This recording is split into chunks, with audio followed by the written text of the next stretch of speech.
السلام عليكم ورحمة الله وبركاته. ازيكم يا حبايبي، عاملين ايه؟ يا رب تكونوا بخير واتم الصحة والسعادة. متنساش تعمل متابعة واشتراك معنا ليصلك كل جديد. النهارده كان في مباراة فل شمع منورة بتاعت النادي الأهلي وصن داونز الجنوب أفريقي.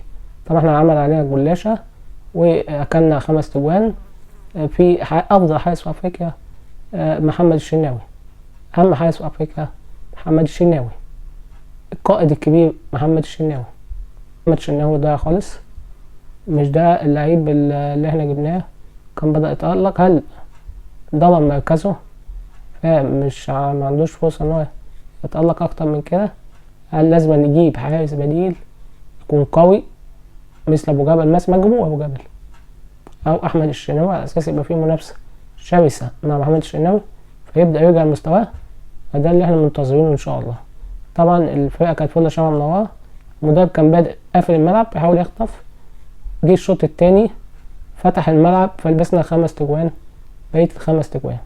طبعا صن داونز نزل الماتش تلعب بمزاج بأريحية، بتمتع الجمهور اللي كان حاضر المباراة، وبساط سريعة وهجمات مرتدة خطيرة خطفوا الأهلي في أول الماتش.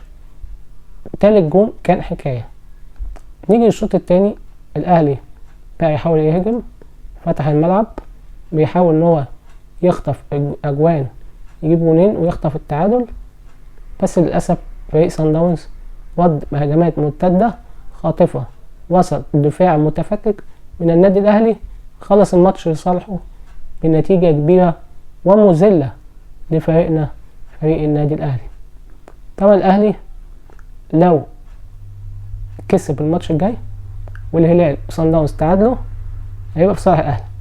لو كسب الماتش بردك والهلال صن داونز أو صن داونز كسب الهلال هيبقى في صالح الأهلي برضه. يظل التعادل، يبقى لازم الأهلي يغلب في المباراة النهائية قصاد الهلال بعد المباراة الجاية، يغلبوا 2-0 لحسب المواجهات المباشرة ما بينهم. لكن لو الهلال صن داونز تعادلوا لازم الأهلي يكسب بردك الهلال عشان يتأهل والمراحل المتقدمة بعد كده، لأن هو محتاج يكسب مع 7 نقاط. المباراة اللي بعدها طبعا الهلال في ظل تعادل أو المكسب، لو التعادل هيبقى 9 لو المكسب يبقى 10. فأنت لازم تكسب المواجهتين الجايين بأي طريقة عشان تجيب بونت 10 وتتأهل تاني مجموعة في دوري المجموعات.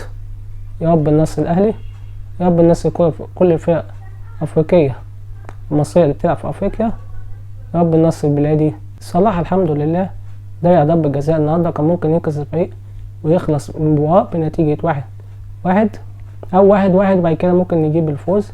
بس للأسف محمد صلاح ضيع ضربة جزاء.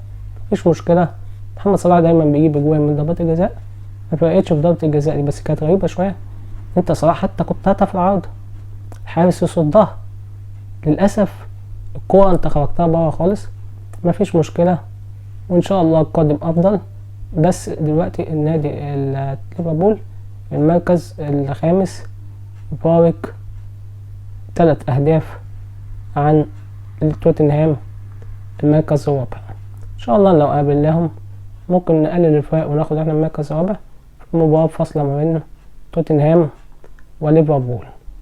ليفربول يا جماعة عنده مباراة مهمة جاية، خلي في علمكم الخسارة بتاعت النهاردة دي مش فارقة خالص. هو كانت مكسب كان هيفيدنا ان احنا نبقى في المربع الذهبي، بس مش مشكلة.